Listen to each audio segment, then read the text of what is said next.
Hey everyone, welcome back to the inPackaging podcast. My guest this week is Dom Crosson, COO at Spark Packaging and partner here as well. I'm really excited to have him on the show.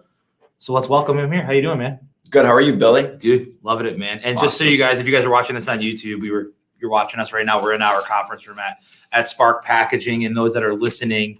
So you see where we are. We're not in the normal place where we're going to be recording this episode. It's because we're doing it in person today, which is super cool. So before we get into it, Dom and I have known each other for a long time. So why don't you give the audience a little bit into your background before we dive into this episode? Sure, absolutely. So for me and my background, so I started my professional career actually right out of high school driving a fork truck and forklift and progressed my way up within that organization into leadership. And I've been in leadership the past, 10 years. And with that, had a multitude of different positions within, a couple different companies, but, got the start into our industry back working for an OEM that produced equipment for the packaging space. So, once I had started there, I fell in love with the industry, fell in love with the space and what our clients did on a daily basis. And that's carried over into what we're doing today. Awesome. So let's get right to it, man. So right now you currently manage and lead a recruitment team who partners with industry-leading companies. Yep. So what are you seeing companies in the packaging space being successful? What are they doing to be successful with recruiting, staffing? Especially right now, it's the beginning of January. Like, what can companies do to really set themselves up for success going forward this year? Yeah, great question. So, it all comes down to strategy, in my opinion. What are the goals and objectives and what's the strategy associated with it? So, the clients that we're working with that are doing things and setting themselves up for a really good start to the beginning of this year is, one, they're being proactive in their approach with us. They're reaching out, they're having conversations in terms of their staffing, their expansions, acquisitions that they're looking at to either acquire plants or build plants. But really looking at it from a strategic partnership. And then coupled with that too is what are some of the things that they're going to look at into this year, whether it's with their job boards or platforms that they're using, and also how they're going to expand their team and look at their partnerships with, the individuals that maybe at the plant level, at the corporate level, outside of talent acquisition.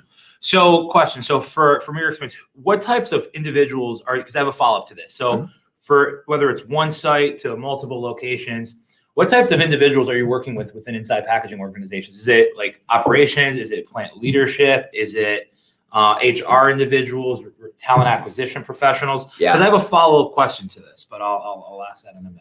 So we work with all different levels of the organization, because we specialize and work primarily with multi-site organizations. Not to say that we don't have single site locations as an example, but it's something that we do really, really well. So when we look at that, we're working with different levels of the organization, which include corporate, talent acquisition, HR, and then also the plant level too. And where we find the best experiences when everybody that's involved in that decision-making process, or that hiring process, is involved in the process with us too. Okay, so getting everybody involved into the process, bringing them into like our world, your world, when you're setting up the search. So what are you seeing differently on recruitment strategies that companies are taking, whether it's just a one site, could be an independent location, versus an organization who has like 30, 50, 60 locations across the country? How are you seeing these companies differ with their talent acquisition internally, but also with their strategy of recruitment? Because if you have 50, 60 facilities, sometimes there's not just one recruiter each facility. Sometimes they have multiple recruiters or talent acquisitions overseeing only like a certain amount of facilities, right? Mm-hmm. Yeah. So from a strategy standpoint, some things that that we're seeing specifically, and also some of the things that we're helping guide to, right? Because we're specific to the industry. We know how things are going and we're able to make recommendations within different areas of the business. But I think first it starts with knowing and understanding that the market's changed. It's shifted very drastically since 2020. So you have to know and understand those components and what shifted specifically. Now with that that's going to pivot the strategy. And what we're seeing is the clients that are keeping up with those things and making the adjustments quickly are the ones that are setting themselves apart from their competition and other companies in the area. Because what's unique is that we're not just up against, other packaging companies in the area, we're up against the whole area. So if you're hiring a machine operator as an example, they could go to your packaging organization, or they could go up the road and find a similar job different industry, similar job being the running machine.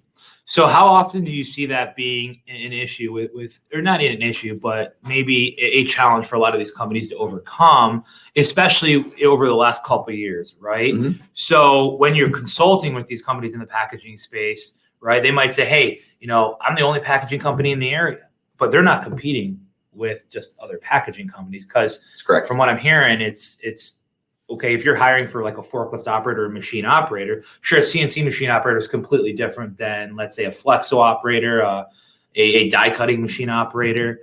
But how are you communicating that to your team that, hey, you know what? Yes, you are one of the only packaging companies like in your area possibly, but there's also a lot of other industry for individuals to choose from. So how do you coach and guide the talent acquisition professionals that you work with, the corporate recruiters that you work with, and your team works with? We like to ask questions. We like to know and understand the business, its entirety, the pain points, the challenges associated with it. What's been the recruitment strategy so far? What's working, what's not working, because that allows us to develop the right solution. Because for us, it's not just, hey, Dom, we need this position filled. It's like, hey, let's have a conversation to figure out what we could do a little bit differently than you're doing today. And with that is make recommendations. So some of the recommendations that we would make is we use our tools to analyze the market with pay, job competition, what else is even posted that's out there right now, and then also make recommendations how we can open up the scope of that role and the responsibilities of that role, because the wider that we can make that net, the better it's going to be for everybody. We understand that there's organizations that may not have internal training programs. They may not have the team that has the ability to train these individuals that are outside of the industry. But the important part is, what can we do to open up the qualifications? If we can't, that's where we're really consultative too, with understanding like, hey, here's the length of time that it's going to take. Here's what we're seeing. Here's the pay that we're seeing for this niche level role. If we're looking at relocation, that's a completely separate thing. But the good news is that we work with a lot of relocation opportunities. So we have the expertise that other organizations may not have. So we can make recommendations. So just to jump in there. So when you say like you talk with the clients, we're asking questions, right? And again, maybe it's different if a company, say they're a smaller independent, maybe they have 30, 40 team members and they're doing 10 to 15, $20 million in revenue. Just an example. Yep. The owner might still be operating the business, right? So and they might not have their own talent acquisition, right? So when they might be more apt to receiving feedback and coaching. Maybe I'm wrong, but a lot of bigger corporate companies say, hey, this is what we can pay. This is how we can do, right? Mm-hmm. How do you work within those boundaries? Because I'm assuming you still partner with these companies, right? Mm-hmm. But how would you recommend like a big corporate company, multi-sites, to communicate with an agency when they're trying to consult you on openings or, hey, here's what we're seeing in the market, when really there's a lot of bureaucracy that they just can't up comp 25% possibly, right? So how do you navigate through those waters versus, because I've seen it, you've seen a lot of these independents that are, they could be one facility, 500,000 square feet. That's it. Owners involved in that location. They can say, hey, you know what? I want to offer this dude $20,000 more, or this individual $20,000 more. While a corporate company says, hey, the pay range is 80,000 to 88. Yeah. How do you navigate through that? Well, I think with that is the reason I ask is some people are probably listening to this that are literally like, well, Dom, that's awesome, but correct, I can't go above what I want to go through. So it's a significant investment. I mean, if you make an adjustment to, one person coming in, well, then you've got the person that's been there for 5 years, 10 years, 20 years, and they may not be at that comp level. So now you've got to make adjustments, right? So, one, it's knowing and understanding, can you make that investment based upon how the market shifted? Now, if you can't, that's where the qualifications come in. We've got to tweak some things in some way to make sure that we can find a good fit for it. But for us, what we look at is through asking those questions to figure out what is the right solution. So, you mentioned like the CEO or the owner of a business that's involved, but they don't have the capacity to either interview. They don't have an internal HR team, right? So there's a lot of areas and pockets that we can help within, and we can actually take over and assist in that process for them. We can handle all the screening of their applicants that are applying directly. We can handle the scheduling the interviews. We can help them with the onboarding process, the offer delivery, and communicate with them during a time period. We can take over the whole process for a client like that. And for other organizations, we'll make recommendations based upon things that you could potentially look at. Like maybe it's not, let's use a machine operator again as an example. Maybe it's not bringing a niche machine operator, or maybe it's training someone internally on your team, or hiring for a position that's a next level that could train new people coming in, which in turns open up your talent pool to local individuals without experience. So how are you seeing companies recruiting now compared to, and retaining talent now compared to, let's call it like pre-pandemic, like 2.5 years ago? I think from a retention standpoint, a lot of companies have really taken that and implemented things into their business, whether it's with sign-on bonuses, whether it's adding to their internal team that is more for retention and retainment, I think is really important. So really analyzing the culture of the business and what's going on. But then on the other side of that too is from a recruitment standpoint is you got to know and understand the functions and the systems of what you're using. You have to know how to find individuals. You have to know how to post jobs effectively. So you've really got to use your internal systems as well. So, we've noticed that a lot of clients are making those investments, but they've also really made investments into their training of their talent acquisition team too. Yeah, so let's circle back on the posting jobs component, because I think a lot of questions sometimes people ask is like, what do recruiting companies do? Do they just post jobs? Why would I partner with a recruiting company when you're just going to use LinkedIn or Indeed or ZipRecruiter and just post a job? I could do that, internal HR, right? So do you and your team, do they just post jobs and applicants just come in and you call them, or like walk us through like a day and I guess as much as you can in like a couple of minutes, like a day in like what a recruiter actually does. It's not just posting jobs, right? No, it's definitely not. Okay. It's a function, right? Because listen, it's part of our internal system where our system integrates with these platforms, and why would we not use it to post? Plus it creates visibility because you never know who may be looking, right?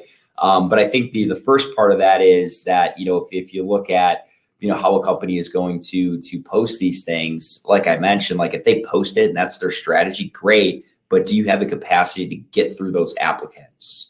Do you have the capacity to screen those individuals, get them scheduled? If you don't, call Spark, we can help you. But when you look at the day in the life of a recruiter, it's an ad.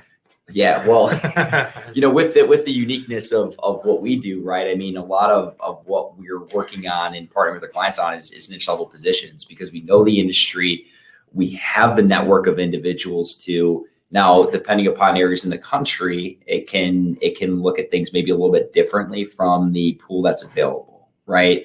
But a day in the life of a recruiter is we have our requisitions for our clients that we're partnered together on currently. We evaluate those on a daily basis, and then we go hunt, is what we refer to it as here internally, because we're not waiting for people to come to us, we're going to them.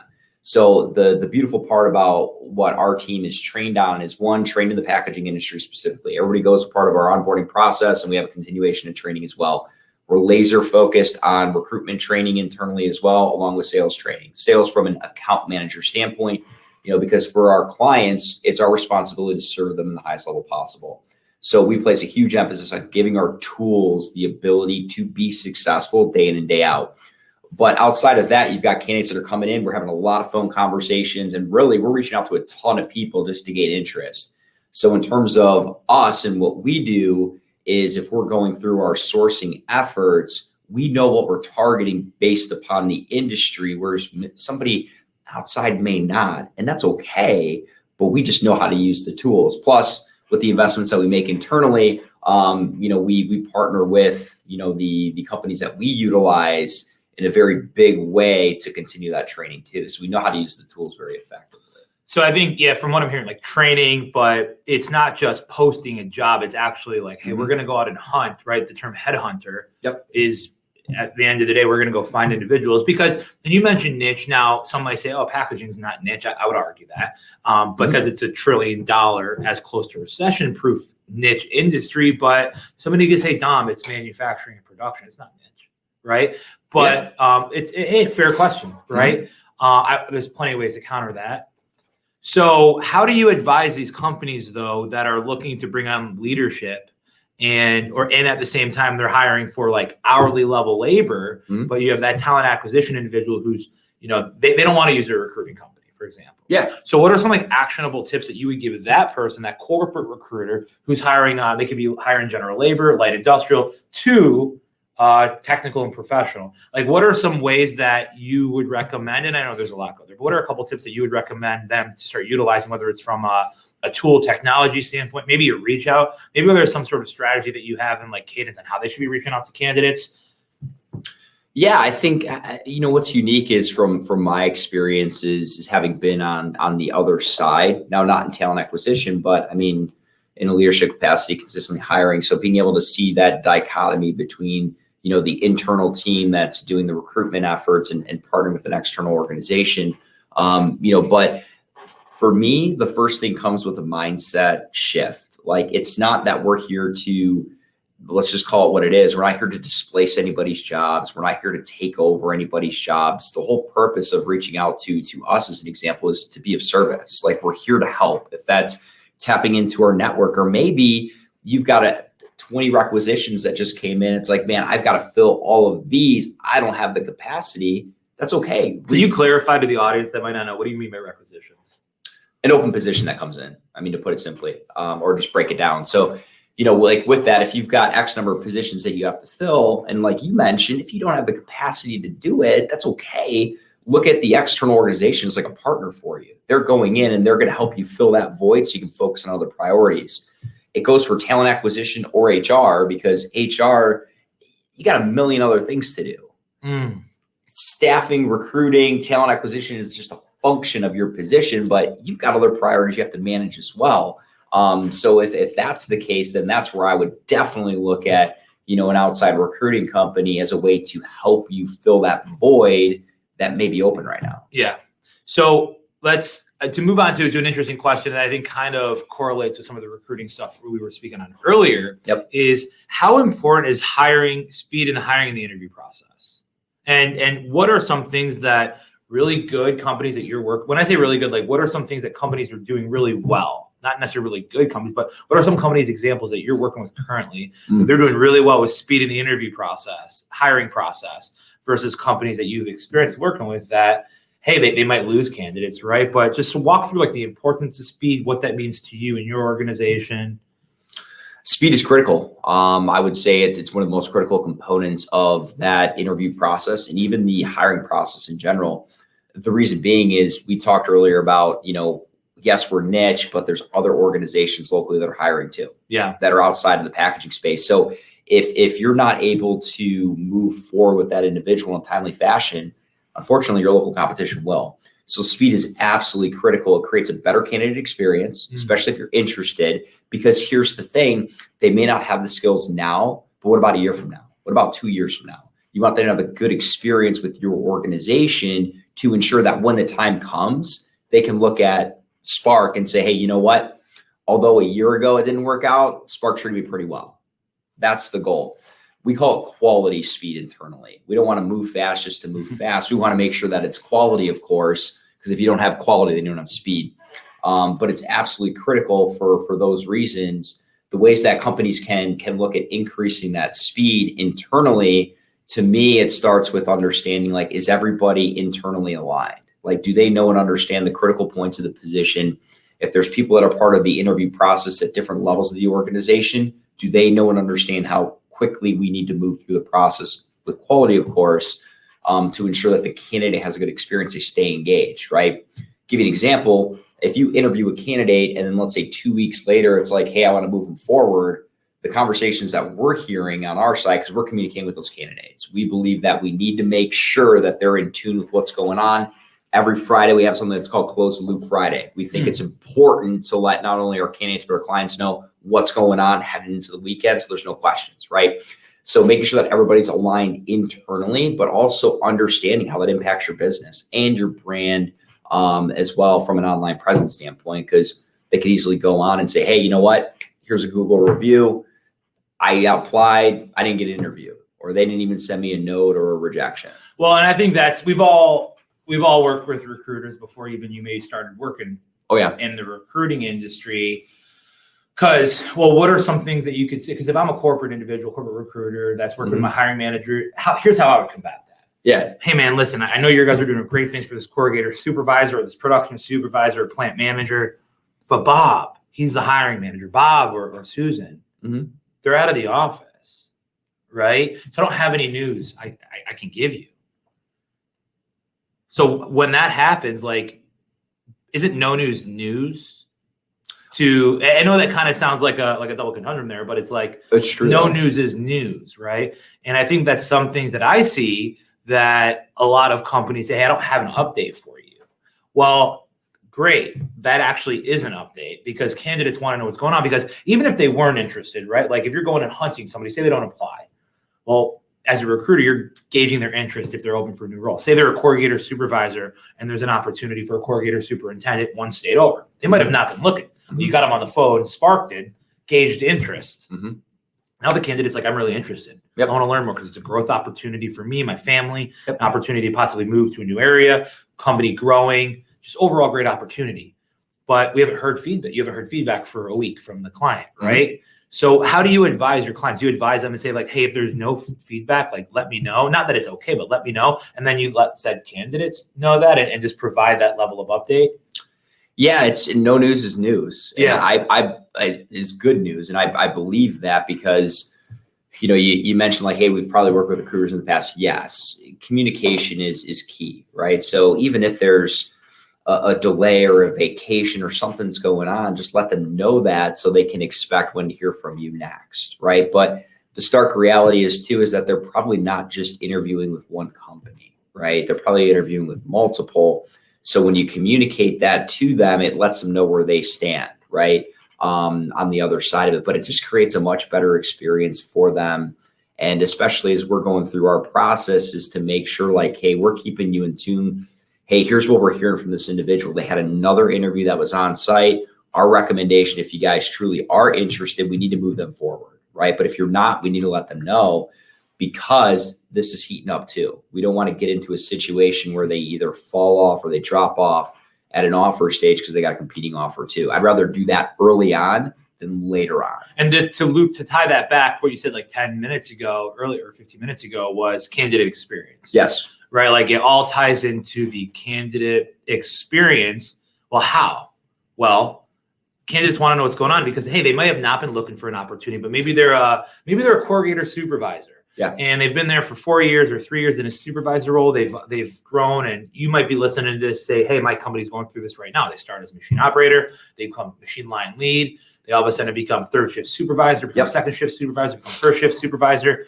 Well, now they find out about an opportunity in New York. Maybe they live in Iowa, or maybe the opportunity in Florida, and they're like, I'm all in, right? Well, now that individual wasn't looking for a job. Correct. But now they're like, okay, hey, I talked with Spark, and I'm talking to XYZ packaging company. You know what?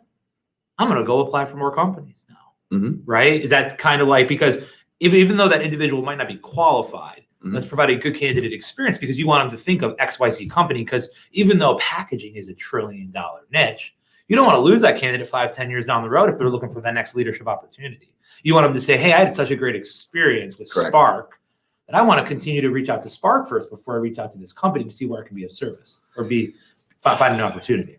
It's critical too, especially in our nicheness of what we do, because to your point, by us reaching out and talking to a ton of people, the result of that is that we have a big network. And the key is we want them to have a fantastic experience with us, because I still talk with people from 2.5 years ago that are still looking for opportunities. Now, they're very specific in terms of where they're looking geographically, but I still talk with people from then because they had such a good experience. Like, hey, Dom, what do you got brewing? Right?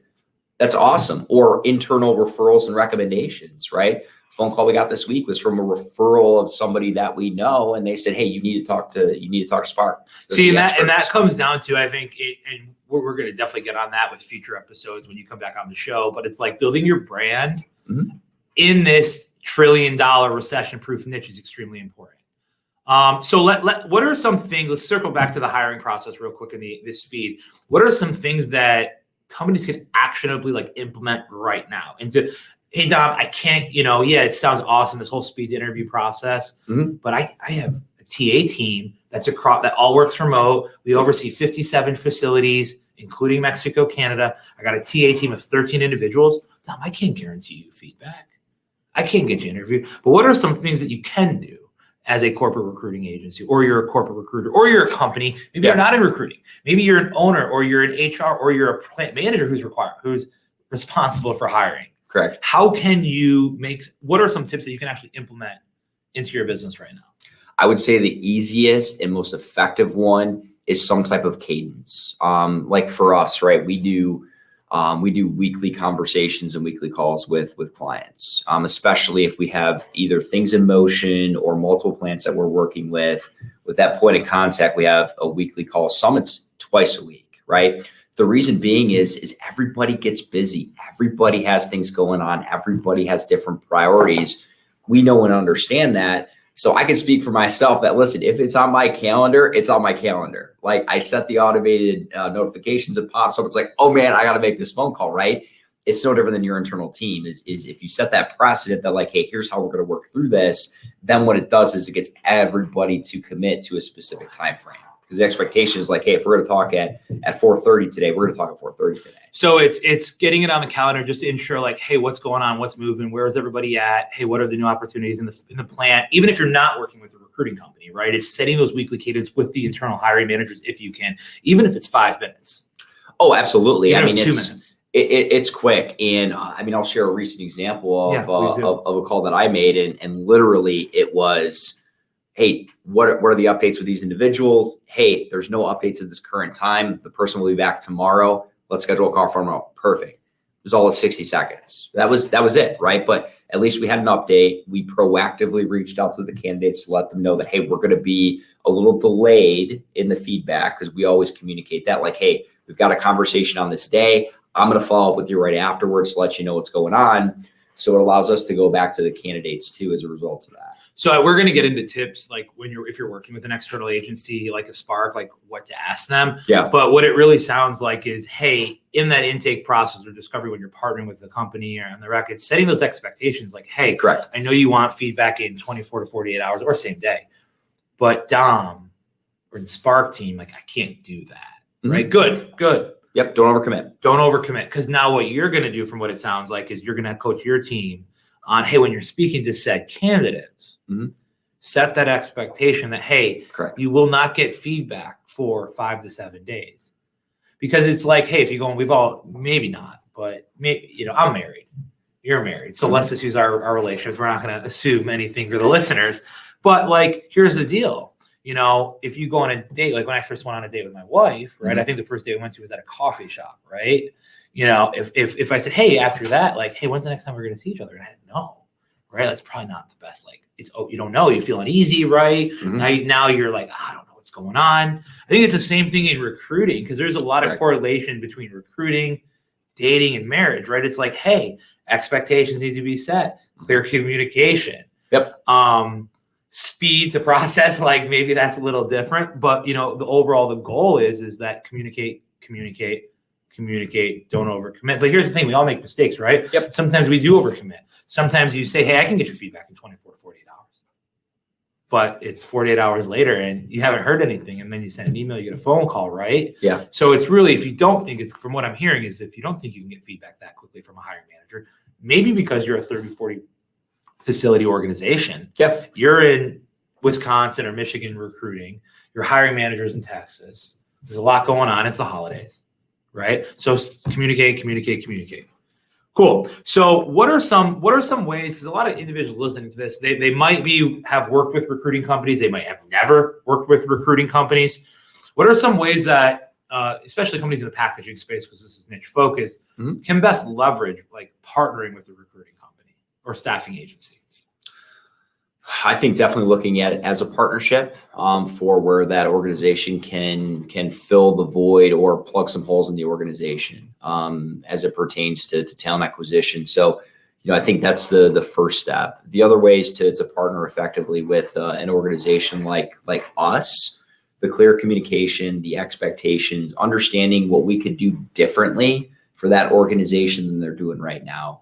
And here's the thing, if we talk with somebody and maybe now is just not a good fit. Maybe it's like, hey, listen, we've got XYZ going on. We just don't think it's going to be possible to partner together. Or, hey, I've actually got an offer pending for somebody. It's probably not best to partner on this opportunity right now.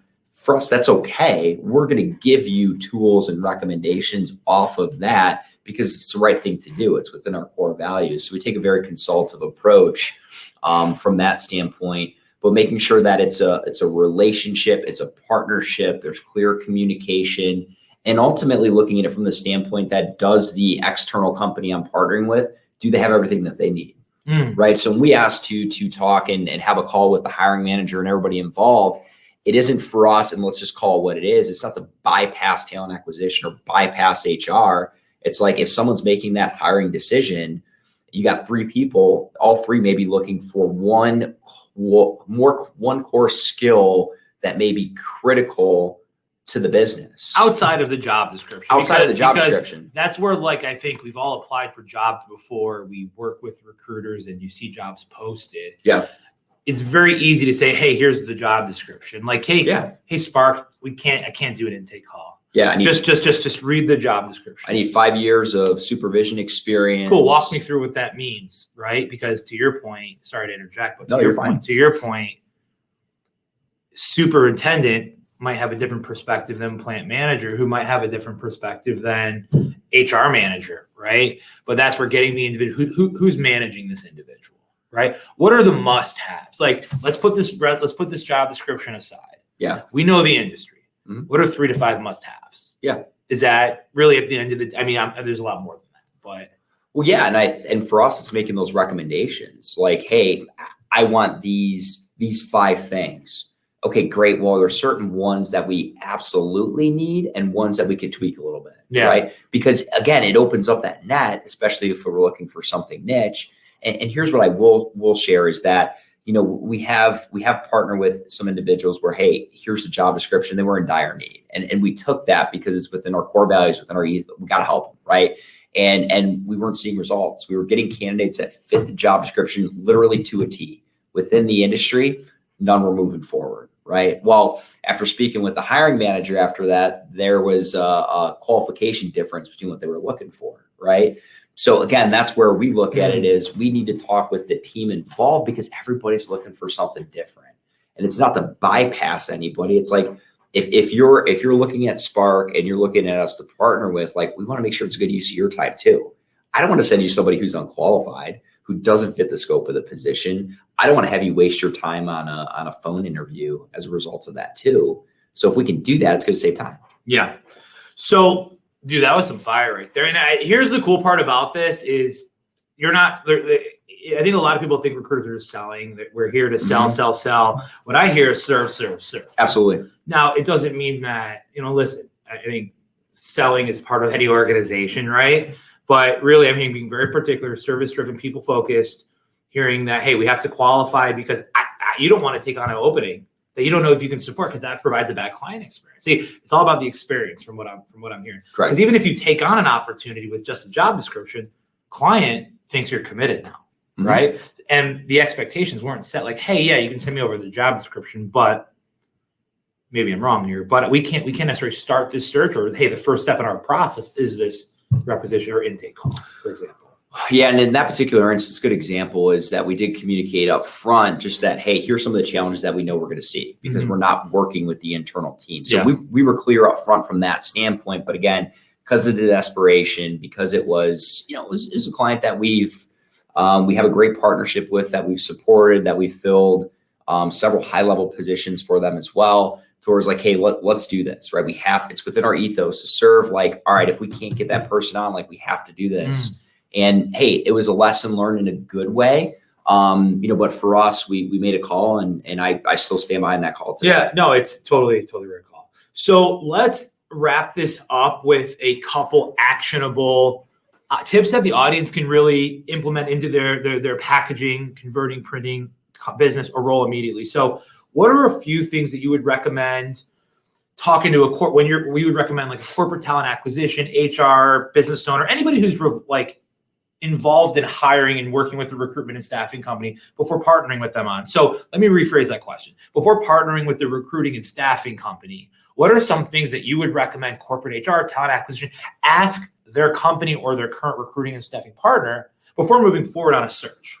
Well, I think it's first it goes back to understanding that, hey, it's a partnership, right? Yeah. So when you look at it and you mentioned, I mean, we're both married, but you mentioned dating, right? So as you look at it, like, what is your ideal partner that you'd be looking for? In a recruitment company, it's no different. So understanding the top things that you're looking for out of that relationship or in that partnership. Yeah. But the first thing is making sure you know and understand it's a partnership, right? The other piece of that too is things that could be implemented into that, and questions to ask specifically, would be like, hey, how do you guys go to market specifically? What is your internal strategy? If you're niche, what is your internal training process for your teams? Understanding those pieces, right? How do you guys go and find individuals as a result too? How do you screen those individuals? And the reason why I would ask those questions is to make sure, one, are we qualifying people appropriately, but also what kind of relationship are we building with those candidates or individuals too, is one of the things. But the other piece of that too is, what are your solutions that you offer, right? If it's an organization that does just contingent as an example, great. But for like us at Spark, we have different solutions that fit different requirements for our clients. It's not a one size fits all. It's a customizable solution based upon what we're seeing. And that could be a multitude of different things. So that's why we ask a lot of questions, is to understand like, hey, what is your true pain point? So we can figure out what the right solution is to execute, because execution is non-negotiable. Execution is a non-negotiable. And I will say, because I think a lot of people are thinking, so nothing you just said, which I think is interesting, and I didn't even think about it till now, nothing you just said was around price. It was, no. How do you serve? Who do you help? Who, what, when, where, why, how, right?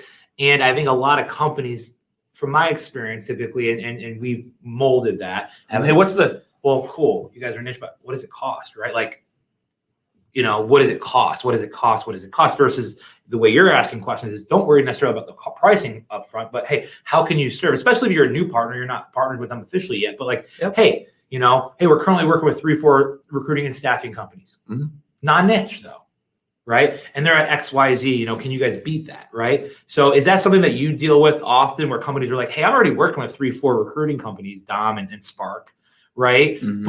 But we need you to be here, right? I think from what I'm hearing is, and I'm giving real conversations that actually happen. Yep. But from what I'm hearing is, this comes down to the qualification on their end and your end, the questions to say, well, hey, you guys are niche. You guys, how do you do this? How do you screen? How do you recruit? What are some other tactical items that we could implement that recruiters can implement into asking when qualifying opportunities or moving candidates through the process or qualifying your company? Yep. Is financials a big qualification question that you would recommend them asking initially, or is it not really important in your opinion? No, I think it's important. I mean, Ian and I were just on a call this week where it was just, hey, I mean, we've seen some success very early on with this client. They have over 100 locations across the country. And, on the corporate side, they came to us and said, we need help with corporate positions. Well, it was, hey, do you guys know and understand the investment associated with it? And then do we have the budget for it as well? Because if you don't, like, that's okay, but it's important to talk about. So like with that is we look at the investment component specifically. I mean, it does come up, yes, but I guess the inverse to that is there's a reason why that company's making that call. No different than why we would be making a call to, a new aggregator or a new system, right? Maybe something's not working now and we need to change things. So if you're working with 4 to 5 agencies and you're not seeing results, and ultimately you come to Dom and say, hey, Dom, can you beat what they're offering? No. The reason being is we know what value we bring to the table. And for us, the investment isn't a price thing, it's a quality thing. And we're going to give you tools and things you can implement into your business at no charge. Well, and that's where, before we wrap it up here, I think that's what I'm hearing. It's no like trust. You're absolutely working with industry companies, right? Industry leading companies. Yeah. In the converting, printing, and packaging space. So it's different when companies are working with maybe general recruiting agencies. Correct. Versus, because you have and again, you went through it earlier, but you have direct line of sight into some of these bigger organizations, even smaller organizations that might be looked at as competitors or light competition in some ancillary ways to some of these companies. And they might say, hey, Dom, but you have direct insight. You know what's needed to be successful in this industry, different purview, different tools, technology. Is that what I'm hearing? Yeah, and then let me just clarify. When I say no, it's not something that we would absolutely evaluate it, right? But it all depends on, one, what is the work that's going to be required, because that's an investment on our side, right? what type of opportunities are we looking at? If it's a relocation or a very niche level role, we know the time commitment required for that, right? So that's where we look at everything differently. And if we can get competitive and sharpen, sure, we're gonna look at that. I'm not saying we're gonna do it, but as we look at it too, when I look at and the larger organizations that we do partner with, it comes down to, what can you guys do for us? The investment discussion, it comes up, but the bigger point is like, I'm having a real tough time and I need help. So I guess, I know we're bumping up on time here, but I just got to ask one more question on that. Mm-hmm. So when clients are qualifying you and your team, right? Or prospects, right? Hey, hey, Dom, we're opening up a new facility in Texas. Yep. Right. I need 10 individuals staffed. We got leadership, we got skilled labor, technical, but I'm already working with 2-3 recruiting companies. Right. Yeah. So how do you look at with your team, like the inverse route now, like how do you look at, because I think this is good insight, because a lot of companies might work with recruiting companies that think recruiting companies are just order takers. Right. From what I'm hearing, it's more proactive approach. So how do you, to summarize it up, how are you qualifying to make, not qualifying clients and prospects, but how are we qualifying that this is the right opportunity that Spark can support when a company just says, hey, Dom, what are things that we want to work with you, but it's not just yes, it's, hey, what are you looking at before you take on in a situation like that? Well, for our mindset internally, we come from two areas. One, how are we going to be able to serve this person differently than they're doing today, right? Because we have to serve them. And the other piece is, how are we going to be able to execute on this, right? So as we look at those two things and we start having those conversations, for me, I like to ask a lot of questions. Yeah. Because if you're working with two agencies, how are they doing for you? If they're doing great, why change it now, right? But the other piece of that too is, if there's areas that may be missing, absolutely, let's evaluate it. But what's missing specifically? And then also, how are those potential clients or clients looking at our relationship, right? Like you mentioned, if they're looking at just order takers, well, then unfortunately, that's all we're ever going to be. We're not going to be able to have those strategic conversations. I'm going to try, but are we going to be able to have those? I don't know. Yeah. Right. So that's one piece to look at too. Cool. Well, that was fire, man. That was a lot there. And I am really excited about this episode. I think people are really going to get a lot of value from it. So let's end it here. How can individuals get in contact with you? Feel free to use this 30 seconds to talk about like how they can get in contact with you, your team. And if they have any questions, like where they go.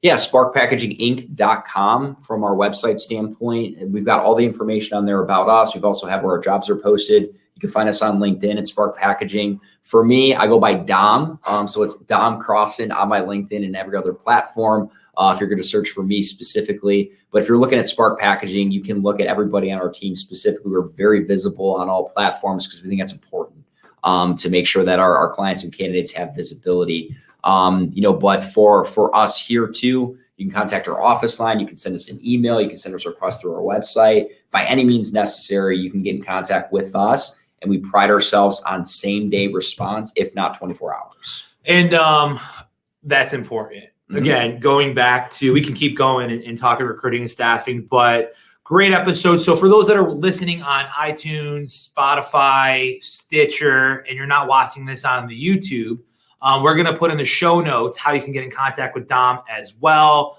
Spark Packaging as well.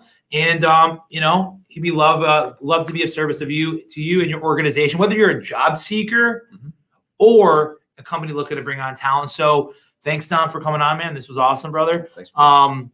And yeah, so for those that are listening, have a great week, have a great day, have a great month, and look forward to talking to you on the next episode. Hope you all got some value today and have a great day.